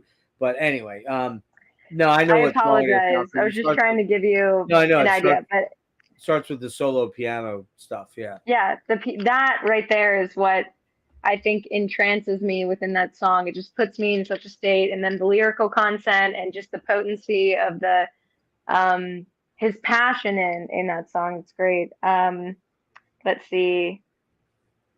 And obviously Lady Grinning Soul, one of Bowie's most like epic ballads. Like that song is sick. It's like sickly good. Every time I hear that song come on, it's just like I feel like I like manifest into like the godly version of myself, which just like but it's just like there's something evil about that song that's cool. I know it. Yeah, it's like both sinister and gloriful. Like that's a good word, sinister. Yeah, it's immaculate nonetheless. Like that, obviously, like I said, I picked out Time as a favorite, and then I start to say all the other songs, and I'm like, well, they're all my favorites. So, and then I wrote at the very end of my notes, P.S. Aladdin Sane's crazy piano solo. I was jamming to it today. It's utter cacophony, but yet it's so perfect. And it's so good, and it just Mike Garson, he's incredible. Incredible. Mike Garson, you said? Garson. Garson. Yeah. He's unreal. So that said, Aladdin Sane is a 10 out of 10 for me. I had a feeling, yeah. Yeah. Cool. We're getting there. We're getting there. Sorry for that potential copyright infringement. Yeah, I just don't want to chance it. That's all. Oh no, that's fair. Totally. Okay, so I I don't just think I couldn't mentioned it. recall them. Yeah, I don't think I mentioned that Aladdin Sane came out April 20th, 1973. It was recorded between October and December of 72, end of January of 73. It was recorded at RCA New York City. That's the first time they recorded in the States, I believe. Trident in London. RCA is the label now. Producer was Ken Scott and David Bowie. This is the final album with the full Spiders of Mars band. When they were traveling across Ziggy through America, Ziggy goes to. Wait, I'm sorry. Yeah, it was made from a position of stardom. He made this when he was a star. So he had to follow up all the hype. And it's basically Ziggy Stardust goes to America. That's what Aladdin Sane is. So it's Ziggy, but it's now we've gone to America and we're experiencing all the crazy different culture of the Americans, right? The U.S. So watch that man, watch that man, watch that man. Yeah, fucking killer rocker, killer opener, one of my favorites. So good the way he puts the chords together and builds the verses and chorus melodies. Aladdin Sane, man, that song just rules. It's so sick. It's angular and weird and jazzy and sinister and bizarre. It's just, ooh, you love Aladdin Sane. Um, that's one of my favorite Bowie tracks of all time, anyway. So, Drive In Saturday almost has a 50s sort of pastiche vibe to it, like a 50s take on American rock in the 50s. I like that one too. That's cool. Panic in Detroit, that's kind of like a metal song on here. It has a lot of darker imagery and smoky chaos going on in it. Really like Panic in Detroit.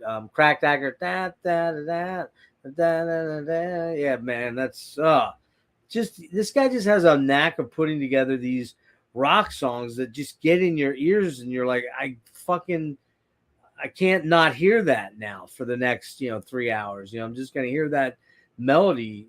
Time, kind of his, I call it his show tune. It's very proggy, that song, very progressive. Prettiest Stars, almost a 50s homage, but it's rips. The guitar lines and his vocals are killer in the Prettiest Star. Let's Spend the Night Together is the cover of the Stones song, kind of jazzy and weird. Pretty good cover, actually. I like the way that they do it. Jean Genie, la la la la. Let yourself go. Bow, bow, bow, bow, bow, bow. Man, what a song. Kicks ass. Jean Genie's just badass. Um, Lady Grinning Soul. This song just fucking slays. The what's it say? End of story. It's such killer lyrics, mystical, dark, smoky, dark imagery. Some of David Bowie's best falsetto vocals are on this song. Yeah, Lady Grinning Soul may be a top 3 Bowie song for me. It's just so damn good. This is in my top 3 of Bowie albums. I love every track, especially Lady Grinning Soul. And the title track are some of my favorite songs he's ever written. This is a 10 out of 10 for me. 10 out of 10, Mads. Booyah. I guess we have really good taste then. Yeah, Can apparently. affirm that in each other. Heck yeah. I would think that makes some sense. All right. So we are on to the kind of the black sheep of and this will give me a second to show off. Like I said, I have the first David Bowie box set. I did not buy all the David Bowie box sets after that. Some of them have some pretty cool stuff in them, but this one has the most bang for the buck. I got it because I didn't have pinups, and I thought, well, I want these cool little Japanese sleeves with they literally have baggies that the CDs come in and jackets. So there's the jacket, there's the CD and a little baggie. So very well done, very very well done, like all the Japanese type stuff. Although this is not a Japanese issue though. But anyways, I wanted it for this album, and I wanted all the bonus stuff because I knew there was tons of bonus stuff. So I picked it up mainly for this album, and I might not have one other one. I might not have had the second David Bowie, the first with that's considered his first Space Oddity. Anyway, so this is Pinups, and this was basically what happened here. This was released October 19th, 1973, recorded July to August 73, very quickly at Chateau de Haraville in France, or is that in? Yeah, it's France. And that was on RCA and Ken Scott and Dave Bowie. What happened here was it was meant as a stopgap album, so Bowie could write new material. So he recorded a bunch of covers of bands that he had been into that he felt influenced him. Some were newer proto punk, some were glam tracks. I never quite go to this album. I just never do. It's not bad or good. It's just I never want to listen to this, but I own it at least. And a couple tracks to point out: the Spiders were essentially broken up by some statements that David Bowie had made about on the Aladdin Sane final date on the Aladdin Sane tour in America. He said that this is the last show we're going to do. Woodmansey and Boulder were caught off guard. They found out that the new guy, Mike Garson on piano, was making quite a bit more money than they were, and they were pissed off about that. Only Mick Ronson and Garson were brought back, and they brought in Ainsley Dunbar to do the covers and the Aladdin Sane. So, yeah, kind of a weird. I'm sorry, not Aladdin Sane, Diamond Dogs. So some weird stuff like "See Emily Play," which is a Pink Floyd cover. That's an old Syd Barrett song, so it kind of makes a little bit of sense. But it's a very weird take on it, very strange. The Who covers are okay. The Kinks cover is good. Yardbirds is solid. But I don't know. There's nothing really to bring me back here other than the Floyd cover and the Can't Explain cover. And Sorrow is pretty good. That's it. I mean, there's maybe like 6 out of 14 tracks on here that I'm interested in. This is only a 6.5 out of 10 for me. It's David Bowie's best writing was going on around this material, and he did this instead. Just, I don't know. I guess it bought him some time. I guess that's why he did it. But just real quick, Maddie, before you go into this, again, in this David Bowie box set comes with a hardbound book right there. Really nice hardbound book. And then all the albums in slipcase, in matte finish, gatefolds with single CDs or doubles, whatever the album was. I think they were all singles. And and then you get this. This is why I bought this set, other than just for pinups. You get something called Recall. It's a 2 CD set of all kind of super rare stuff from Space Oddity up through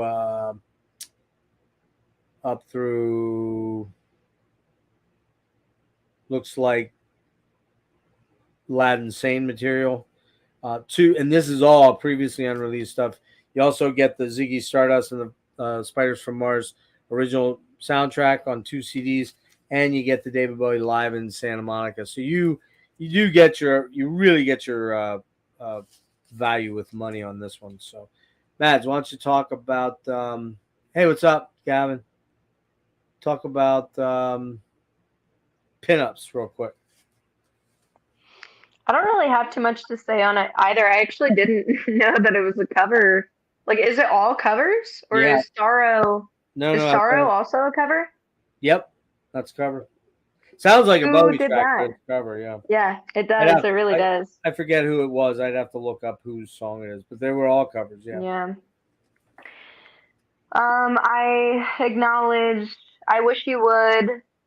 I said, now knowing it's a cover, but I feel like at least sonically he was bringing a bit of that Ziggy edge driving beat, but perhaps that's just the song or maybe the way that he transposed it. But See Emily Play. That was curious, but I enjoyed some of the synth that they put in that. I thought that was pretty cool. Like, yeah, that was one trippy. Of the few times I've heard synth up until that point in Bowie's music.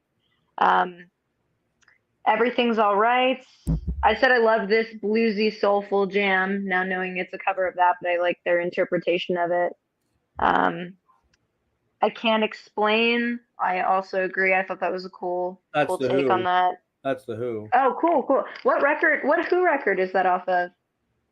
Oh man, I know who, but I don't know who. You know what I mean? Oh, that's I fine. would I was think just curious I if it think was it's one that I'd heard because I think it's on Meaty Beady Big and Bouncy. I think that's what it's called. Yes, that's the gotcha. name of it. Yeah, Meaty Beady Big and Meaty Beady Big and Bouncy. I think is what it's called. Yeah. Hell of a name. Um, and then Sorrow, I just said, is my favorite on the album. Um, and then Where Have All the Good Times Gone? I enjoyed that as well. I gave it a 6 out of 10. I agreed with some of the stuff that you said. It wasn't anything like shocking or like I don't know. Like I Yeah. don't see myself going back to this album much in the future, but at least I've heard it and I can Yep. recognize like songs like Sorrow and appreciate them. For sure. And For it's sure. all So yeah. I was showing off. I'll just wrap this up quick here. The because I'm I still own a big lot if of. you wanted to Yeah, I'm getting out. yeah. So just to show you one more time, real quick, the Bowie box set, the first one. So this is, I think they call it 5 years, 1969 to 73. Now you'll note I'm very meticulous with my CD box set, but check that out. I dropped it, putting it up on a shelf, and it fell and caught the lip of the shelf below it and just ripped this part up. Oh, I was so sick because this, when it came out, was like $125, and I grabbed it, and now I don't think you can touch an original for under 400 or 500. But so that's the story of the David Bowie box set. But we are here to discuss this album right here, Simon and Dog. this is Diamond Dogs. This is the 30th anniversary edition, which they oddly went back to a soft pack on. They went cheap, but yeah. So I will talk at length about this album. Maddie, are you ready to go? Yeah, I can give a little insight. Honestly, I think you're gonna have much more than me, which is cool because I've had more than more for other records. But Sure. let's see. Oh, I think I might have been mistaken. I mean, I know I owned Hunky Dory, but I might have also owned Diamond Dogs either before or simultaneously. That was That one probably your mom definitely had. So that was yes, yeah. yes, Yep. yep, Originals, yep. they're And gone. they freaking they're gone. Uh, R.I.P. Yeah, that was tragic, but so life goes. Um, Diamond Dogs, a bit of a new sound to Bowie. I commented a bit on his vocals on this. It's just like so strong. There's this confidence and self awareness, not that lacked in any of his previous vocals. If anything, he explored that very great. But like here, it just has such power to it, and throughout the whole album. I think they call it cocaine. Okay, I see. Oh, not maybe. There was a lot of cocaine going on with Dave Bowie. Yeah, well, that'll, I suppose, boost one's Almost, confidence. almost killed him. A couple Yeah, I within. recall he had a bit of an addiction with Well, that. he was. Um, They didn't call him the Thin White Duke for nothing. When he got like that during that, I would say that period from um, station to station, maybe right after where we're stopping here tonight, yeah. Young Americans, station to station, he was a mess, like Uh, paranoid, schizophrenic, living in LA and not coming out for days and weeks and barricading himself in his room and just super paranoia from yeah. bad, severe cocaine addiction. And you can see it when you look at him. He weighs 108 pounds tops. You know what I mean? He's just skin and Yeah. bones. You know. But all right, go ahead. So go ahead on your take, man, for Diamond Dogs. Well, let's see. Oh yeah, I just said a tune that is stadium worthy, if you know what I mean by that. It's just like it's such an epic, big song, big tune. Sweet Thing. Um, in the beginning, it's giving me a bit of Leonard Cohen. Yeah, yeah, And then it kind of evolves into something a bit more grand than that, yeah. but a little like less sort You're of, right. It does have that vibe a little bit. yeah, spoken word. And then Rebel Rebel, obviously. I said a song for a generation, which I feel like is a great way to kind of explain that song. It just feels like it's like Yeah, sort of like again like that anthematic like many people could have and still do relate to that song in many ways. sure. Rock and Roll with Me. The organ on that is spectacular on Rock and Roll with Me. 1984. Oh my God, listening to this record again, 1984. Love that song. the strings on it, it's very So good. disco. If I'm not, It's what? if I'm explaining that correctly, it's giving me a bit of disco. Like it feels Well, like it's like leaning into that. it's got a little bit of a disco vibe, but it's kind of 1970s cop Yeah, soundtrack music. right. Like Yeah, it'd be a I hear that. soundtrack to a movie. Yeah, it's just. But here's the thing: this album was supposed to be based on George. He was going to do some adaptation of George Orwell's 1984, but Hmm. his widow would not sell David Bowie the licensing rights to it. So he did something close, but not the same. So he Yeah, wouldn't get so he wouldn't get sued.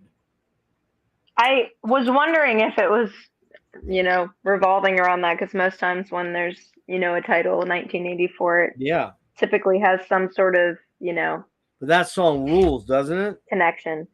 Yeah, honestly, that might be one of my favorite ones on the Oh, record. so good. Um, yeah, it's so, so good. Chant of the Ever Circling Skeletal Family. What a name. Um, it's a very interesting song. And I really like it as the closer. I found myself feeling like very satisfied when the record came to a close. I hadn't listened to it since I had the vinyl, so it's been a couple years. So I was delightfully surprised with that, second or third listen of Diamond Dogs. Great record. I gave it a 7.5.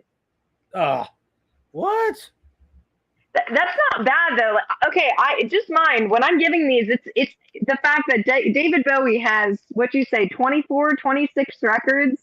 26. Yeah, I'm basing it off of the spectrum that is Bowie. Like there are just so many spectacular records. Not saying that this isn't, but it's My just not mine what it is to you because I know you love this record so much. But it's fantastic. I love uh, it. I do. tisk, Just not tisk, as much. tisk, tisk. Just kidding. It's so Um, great. yeah, this is my favorite Dave Bowie album. So, That's um, yeah, I hear you. I love this album, man. It's so good. Yeah, released May 24th, 1974. Recorded February 74. Olympic Islands in London. Ludolf in the Netherlands somewhere. Came out on RCA. Produced by Dave Bowie. 38 minutes and 25 seconds long in length. 38 minutes. Um, first solo produced. First solo production by David Bowie on himself. Visconti also returns, I believe, as an engineer. Tony Visconti, who he had recorded many albums with in prior years. Dave Bowie plays all of the guitar on here except for one line in one song. Mick Ronson finally left for his future. He wanted to. Oh, yeah. Bowie wanted to do a play on the Orwell 1984 story, but wasn't allowed to. Future Legends, spoken word trippiness, 70s sci-fi meets rock and roll.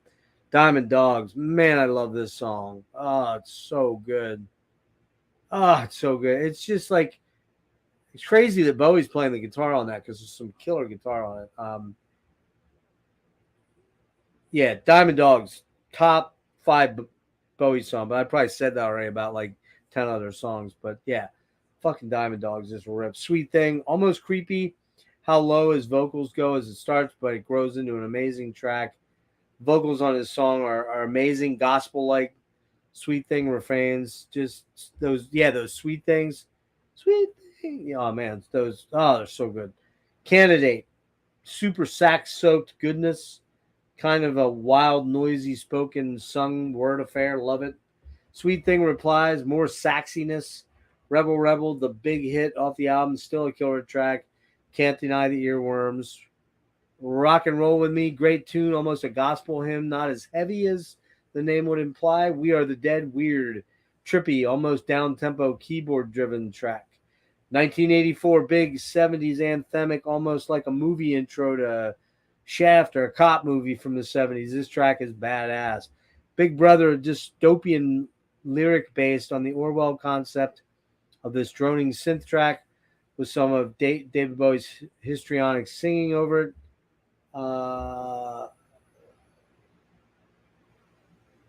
But I don't know what my note was there. Something about but Big Brother's pretty cool song. Chant of the Ever Circling Skeletal People, trippy, spaced out, nutty track to fade out. It's cool. Weirdly, this album reminds me of a big soundtrack to the visuals of the album for me. Like looking at the cover makes me think of creepiness and out on like some ravaged street somewhere in a futuristic society where men are half dogs and women are half, I don't know what they are, like tuna fish or something. I don't know what they are, mermaids or who knows.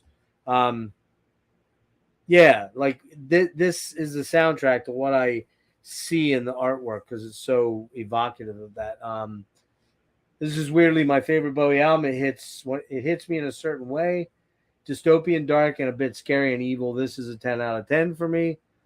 The touring sets for this were super elaborate and costly.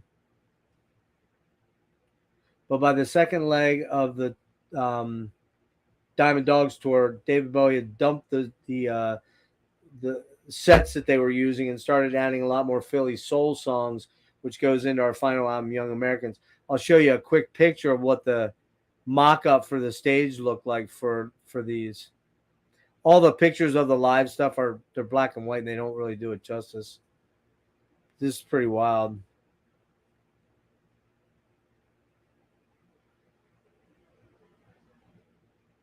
Can you see that, Matt? Can you see that?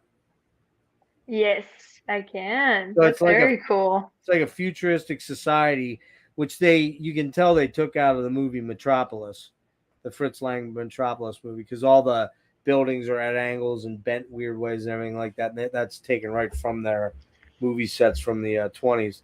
But yeah, that they did this on the first leg of the tour. They had these really elaborate sort of setups, and then you'd have whoops, where'd it go? Let me show you one more here.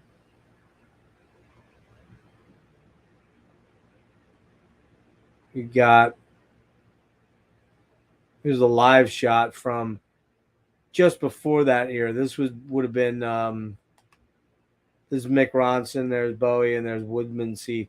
This would have been like 72, I guess. So right before like Ziggy blows up, probably. And you notice, Maddie, Dave Bowie's playing acoustic electric, but he's got a 12 string. See that? I do. Yeah. Fatten up the sound. So I feel like you might have said this, but was he playing a 12 string on Kooks? Yeah. And then they did a really funky echo on it. Yep. Yeah, that was so great. Pretty cool, huh? Yeah. That's when you had to be a great songwriter and recording artist and engineer to get the sounds out of your head that you were hearing. You know what I mean? Yeah, when you were that brilliant. Sure. You're that great a writer. So, all right. So we are at this album. This is the slipcase version from Virgin. This came out in 07. Probably the last Bowie I think I remember grabbing was around this time, other than that box set. So this has a DVD in it with some live performance and footage, and I think the Fame video or Fame fame. Uh, the There was a video or something for it. I don't know whether it was live or what it was, but anyways, I haven't watched it. But Young Americans. So while Bowie is on tour for Diamond Dogs and wrapping that up, he gets to Philadelphia where they record this album right here. It's called David Live. While he's doing the recording for this, he actually, and mixing or whatever, he goes over to a local studio there called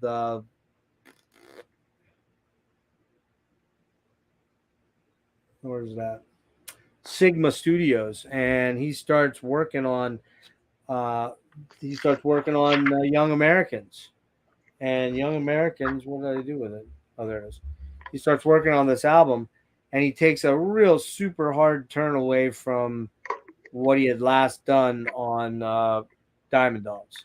Diamond Dogs was the last of the glam look, the androgynous look, the feminine look of Bowie. You couldn't tell what he was. Um, that was the end of that with Diamond Dogs, and he transitioned into what he calls plastic soul, but everyone else calls it Philly soul. He recorded this album in Philadelphia with a lot of funk players: Carlos Alomar, Earl Slick, Mike Garson on pianos, Carlos Alomar on guitar, amazing guitar player, Willie Weeks on bass, and Andy Newmark on drums. And they cut this album with some backup singers, obviously, of Philly soul. And you check this one out, right, Matt? You want to talk a little bit about this one? Sure thing. Young Americans. So it opens with the title track. It said clean, smooth sax with hand drums. They complement each other very well. Um, and the choir and the chorus is fabulous as well. Great intro. Win, probably one of my favorites, if not my favorite on the record, along with Fame. I really enjoyed the ethereal sounding sax. I believe they probably put some effect on it. The vocal effects are perfect. It's a really chill track. Like you can just like turn that on and just kind of kick back in a recliner. There's What's definitely not? echo. They have delay on it. Yeah. Yeah, it's great. Fascination, a great sonic symbol of this record. Right. The supporting female vocals on this are legendary. Make this song what it is. Somebody Up There Like Me. That sax solo in the beginning is fantastic. I just said, damn. Great jam. Across the Universe. I liked the electric guitar in it. It's definitely a unique take on that song. I've heard so many different interpretations of that song covered, and Yeah, it's I hard, man. suppose I, Hard to beat the OG in that case, man. I yes. mean, it's just Lennon's voice is Mm. the perfect Have voice you for ever that heard song. Fiona Apple's cover? Yeah, I have. It's really, really good. It's It fantastic. is very good. But there's 100% can't beat it, but like, that you, just Lennon's voice on that particular set of chords, hmm mind blowing. mm, Just, yeah, the resonance there is just so perfect. just it's Uh, the key, the chords that they're hmm playing, those A minors, the yes. A minor into E minor, and it's just so incredibly Mm. haunting, man. And One of John's the most voice, beautiful songs that yeah, exists on earth, I think. for Yes. sure. Whew. Yeah. Um, and then Fame. I mean, again, one of my first songs that really captured Bowie for me in this, of course, point in time. Bowie sound, just so funky, a soulful, funky pop song. Uh, and then what did I say? Oh yeah, with like the unsurprising like social commentary he's making underneath. Like I think it's so fascinating how Bowie can make this very like catchy tune and yet still not unlike the Beatles, like we were just talking about, this very catchy thing on the surface, but the content and the substance of the lyrical like themes are very potent and relevant, and even if it's just to him, like it's honest, which is great. Yep. I gave this record an 8.5 out of 10. There we go. I enjoyed it a lot. Hey, It's a jam. we're gonna get this done in about roughly 2 hours, man. It's not bad. Yeah, we killed it.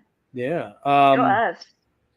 So if I didn't say before, uh, Young Americans comes out March 7th, 1975.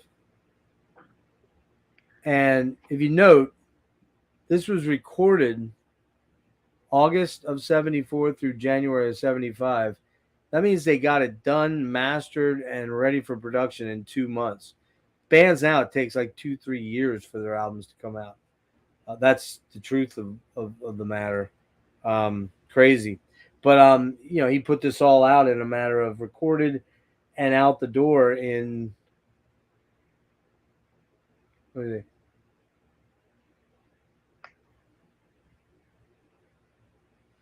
All in a matter of 8 months. It was recorded, written, recorded, produced, mass produced, and put out in an era where radio was important. So crazy. Yeah, for me, got some great players on here. Earl Slick, Carlos Alomar, fantastic. Garsong, we already know. And Andy Newmark played with Zappa, I believe. So really killer players here. Did you say he played with the Zappa? No, the one guy, Andy Newmark. Yeah, played with Zappa. Oh, nice. Not Bowie. Yes, One of the guys. this player that you just mentioned played with Zappa. Right. Yeah. Yeah. So drummer, I believe, or bass player, one or the other. I can't remember which. But so yeah, Young Americans, man, what a banger of a track, man. That sax is all over it. So funky, so groovy, so cool. The backing vocals are amazing. Win, what a gorgeous, soulful track. Really love that song. Really, really love that song. Fascination was written with Luther Vandross. Very catchy, and the background singers take it over the top. Right, very sax driven, very 80s sounding as far as the sax lines. Just sounds like the 80s, man. It sounds like, I'm listening to the sax line out of "You belong to the city, you belong to the night." It's just that sax line, and it's in that song too. It's so cool. Somebody up there likes me. Crazy good track. Lots of killer sax all over it and backing vocals. The sax, by the way, is by David Sanborn, and you would know who that is, Mads, but very, very, very, very famous saxophone player in the 70s, 80s, 90s, 2000s. I don't know if he's retired now or not, but he's probably late 70s now, but just an amazing sax player. He kills these songs. What else do we have here? Across the Universe. Kind of a weird take on this song. Not nuts about it. That's what I put on there. Can You Hear Me? This one drags a bit. My least favorite song. Fame, killer track. Hearing this in the summer of 75, I fell in love with it. I remember, I think I was aware it was David Bowie who actually was who he was right around this time. So this is a very good album, but very different David Bowie, as it's not, he had a knack for doing the glam hard rock thing and metal sort of thing. Then he veered into this Philly soul sound, and it paid off, as especially because his collaboration with John Lennon on the track Fame was his first number one U.S. hit. He only had one other one, and that was Let's Dance in the 80s. I think the 87 or whatever that was. So we'll get to that part. But yeah, so I'm giving it I'm going to give it a solid 8.5 out of 10. It's not one I reach for a lot, but when I do, I really like it. It's a pleasant listen. So let's see. Did we show? Oh, the only other thing to show that I have that's kind of the period is Bowie at the Beeb. So it has a BBC recordings that he was involved in.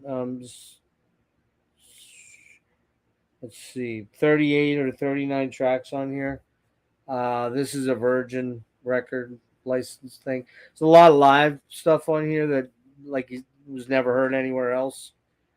I remember when I got this, I listened to it a lot. I really dug it a lot. I'd be lying now if I told you I dig it out a lot, but as I recall, yeah, one, two, is it 3 CDs or 4? Okay, it's 3. So yeah, this Bowie at the Beat, it's a pretty good one, man. It's got some great stuff on here. In the Heat of the Morning, London by Tata, Silly Boy Blues on here, Janine, Amsterdam, God Knows I'm Good. Looking for, there's a lot of stuff on here that's not anywhere else. And then some of it is the live show in here. I think it was a DVD, but Bowie at the Beat, that's worth owning right there. I think that's all the stuff I had to show. The next one we do will be picking up with what's next, Mads? You'll know, right?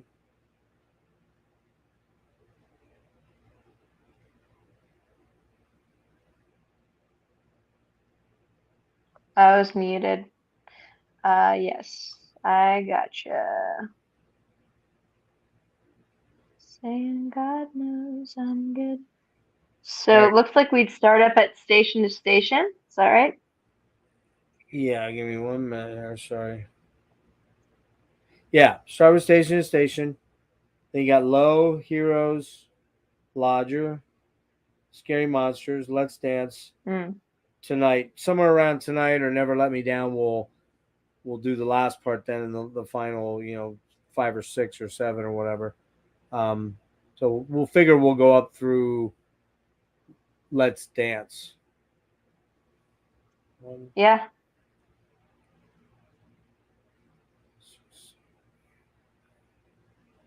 And we might have to go further than that. We may have to go one other. We may have to That's go up. cool. Yeah, we're probably gonna have to go through Never Let Me Down. I've been recently getting into Low, like Lowe's, a couple months hell ago. yeah, Yeah, Lowe's amazing. That it's Berlin period, great. don't you know? Do you know all three of them? Low, Lodger, and Heroes. I know Low and I know Heroes, but Lodger I'm vaguely familiar with, not That's like very the much. that's like the last of the Berlin trilogy, like when he was making Yeah. albums. I'll have to Living check in that out. Well, I Berlin. mean, I will check it out. Yeah, it's I look probably forward to it. it's got some of his best songs on it, but it's probably his least strong the whole way through of the three. But Mm. yeah, it's cool. So Maddie and I'll figure out what we're gonna do as far as what the album cutoff will be.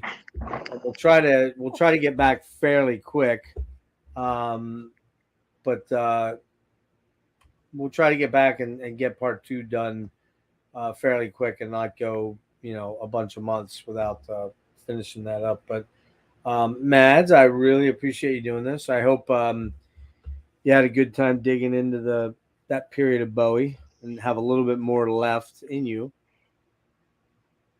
Yeah, I definitely do. I am very grateful for Bowie's presence as a like an artist in my life. He's been influencing a lot of my own stuff just with like the freedom of it and the curiosity of it and just like if I'm feeling like, oh, this is kind of obscure or weird, being like, that's not a bad thing, girl. Like keep going, like keep, exploring that. So I appreciate him so much as an artist existing in this world and I feel like he's allowed for a lot of people to kind of like, I don't know, find themselves through music Yeah, listening to him. So, yeah. I mean, I listen to so many different types of music, from mm, jazz to weird dark ambient to black metal to satanic black metal to I mean, like a lot of extremes.